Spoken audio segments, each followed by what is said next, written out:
ये ले भिखारी, खा ले। शुक्रिया साहब। क्या हुआ रिंकू, रुक क्यों गए? ये तो मेरे भाई की आवाज है ना। क्या तुम्हारे भाई की? तुम्हारे भाई यहाँ पर कैसे आ सकता है? वो तो हॉस्टल में है ना, हॉस्टल में पढ़ाई कर रहे होंगे। अनुष्का, मैं गलत नहीं हो सकता, ये ना मेरे भाई की आवाज है। रुको मैं भी देखता हूँ। अरे अनुष्का, ये तो सच में मेरा भाई है। राकेश इस हालत में? लेकिन तुम तो मुझसे कह रही थी मैंने हॉस्टल भेज दिया पढ़ाई करने के लिए, लेकिन राकेश यहाँ पर क्या कर रहा है? अरे यार, मैं तुमसे कह रही हूँ ना कि वो राकेश नहीं है। मुझे लगता है काफी दिन हो गए तुम्हें अपने भाई से मिले हुए, इसलिए तुम पागलों जैसी बातें कर रहे हो। वो राकेश नहीं है, तुम चलो मेरे साथ। अनुष्का रुको, मैं झूठ नहीं बोल रहा हूँ, वो सच में मेरा भाई है राकेश। हम चलो चल के पूछ लेते हैं ना, उसकी हालत ऐसी कैसे हुई। अरे यार, वो तुम्हारा भाई नहीं है, मैं कह रही हूँ ना, तुम मेरी बात मान ही नहीं रहे हो। मैं तो जाने वाली हूँ नहीं और तुम भी नहीं जाओगे। मैं तो कहती हूँ हम दोनों घर चलते हैं, चलो मेरे साथ। ठीक है अनुष्का, तुम नहीं जाओगी नहीं मेरे साथ तो मत जाओ, मैं खुद जाकर पूछ लूंगा कि उसकी हालत ऐसी कैसे हुई। अरे अरे, पर मेरी भी अनदेखा करेगा, वो जीवन में कभी भी सफल नहीं हो पाएगा, ये मैं वचन देती हूँ। इस वीडियो को लाइक करके फॉलो कीजिए और कमेंट में जय माता दी लिख दीजिए।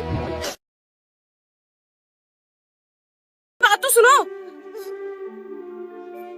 सुनिए भाई। जी बोलिए भैया। आपका कोई घर बार नहीं है जो आप इस तरह रोड पर लेटे हो? नहीं भैया, मेरा कोई घर बार नहीं है।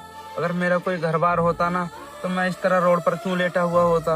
अरे भाई, आपका कोई तो घर बार होगा, भैया भाभी माँ बहन कोई तो रहता होगा आपके साथ में पहले। भैया मेरा भी घर था, मेरा भी परिवार था और मेरे भैया भाभी थे, लेकिन मेरे ही घर से मुझे धक्के मारकर निकाल दिया गया। आपको आपके ही घर से धक्के मारकर बाहर निकाल दिया गया? मुझे कुछ समझ नहीं आया, सही से समझाओ। साहब मैं क्या बताऊं आपको, मुझे ना मेरी भाभी ने घर से बाहर निकाल दिया। क्या मैं जान सकता हूँ क्यों निकाला आपकी भाभी ने आपको घर से बाहर? मैं क्या बताऊं आपको, मेरे भैया ना एक दिन बिजनेस ट्रिप से बाहर गए हुए थे और तभी मेरी भाभी ने मुझे घर से धक्के मारकर बाहर निकाल दिया। और मैंने उनसे पूछा कि भाभी तुम मेरे साथ ऐसा क्यों कर रही हो, तो वो कह रही थी तू अगर इस घर में रहेगा तो इस घर के 2 हिस्से होंगे और मैं नहीं चाहती कि इस प्रॉपर्टी के 2 हिस्से हों।